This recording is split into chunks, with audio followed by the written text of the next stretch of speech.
Bienvenue dans la BD de la semaine dernière. Aujourd'hui, on part à la découverte de l'histoire avec un grand H, avec Agar.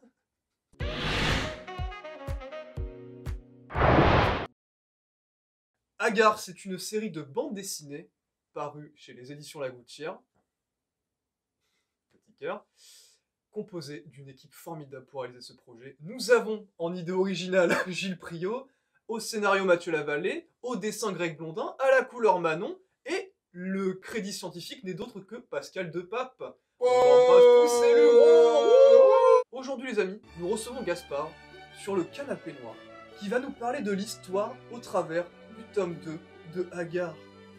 Alors, regarde, c'est l'histoire d'un jeune homme qui fait des sorties scolaires avec sa classe, qui va visiter des sites archéologiques. Et son professeur lui explique plusieurs points de l'histoire à travers des cours. Et quand il s'endort, il est transporté dans cette époque-là. Et il revit du coup tous ces événements-là à cette époque précise. Et puis du coup, quand il retourne dans la réalité, il a des éléments du coup plus précis sur ce qui s'est passé du coup à cette époque-là. Ça se passe dans la Somme et sur différents sites archéologiques réels. Gaspard, ton synopsis m'a mis la terre à la bouche si je puis dire. Et tu as débité de belles paroles. Mais j'aimerais savoir pourquoi tu as kiffé cette bande dessinée. Bien sûr éditée chez les éditions La Gouttière, que des raids qu'on aime. Alors, premièrement, j'ai kiffé parce qu'il y a le côté fun vraiment de la BD, c'est-à-dire que chaque histoire, quand il retourne dans le passé, est ponctuée d'une note d'humour, avec une histoire avec des personnages différents à chaque fois. Ça permet de revivre des époques à travers quelque chose de réel et en même temps d'amusant. Le deuxième point pour lequel j'ai aimé Agar, c'est que tous les faits sont vérifiés historiquement par des professionnels, par des archéologues, et chaque tome développe une partie différente de l'histoire. Le tome 2 se situe en paléontologie, sur des sites amiénois, Abbeville, sur des sites du coup vérifiés. Toutes les informations du coup sont réelles. Le troisième point sur lequel Agar est intéressant, c'est que tout ce qui est développé dans ces BD historiquement est au programme du collège, et c'est totalement ludique. Tous ces BD-là sont à partir de 10 ans et sont au programme du coup de ce qui est étudié en classe, donc c'est ludique en plus d'être fun. Alors, ce qui est marrant, c'est que moi quand j'étais petit, je voulais être archéologue.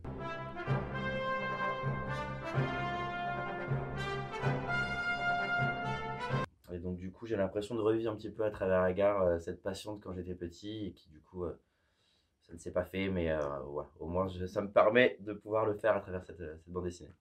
J'aime l'histoire, j'aime l'archéo. Vous savez que paléolithique d'ailleurs ça veut dire l'époque de la pierre taillée.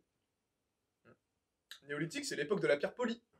J'ai fait 3 ans d'histoire en licence qui ne servent à rien actuellement. Je veux placer ces mots-là. Je veux étaler ma confiture. Ça n'a rien à voir. Parce que Gaspard, avant que tu partes en vadrouille, on a une dernière question à te poser. Et cette question c'est, si tu étais un objet archéologique de l'époque paléolithique, lequel serais-tu?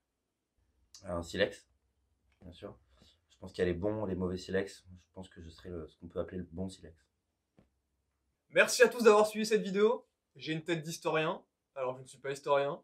C'est pas grave. J'ai un peu le seum. Mais soit. Merci à tous d'avoir regardé. N'hésitez pas à vous abonner, à partager avec vos amis, la famille, les cousins, les cousines. Et nous, on se retrouve dans 2 semaines prochaines pour une nouvelle chronique. Des bisous.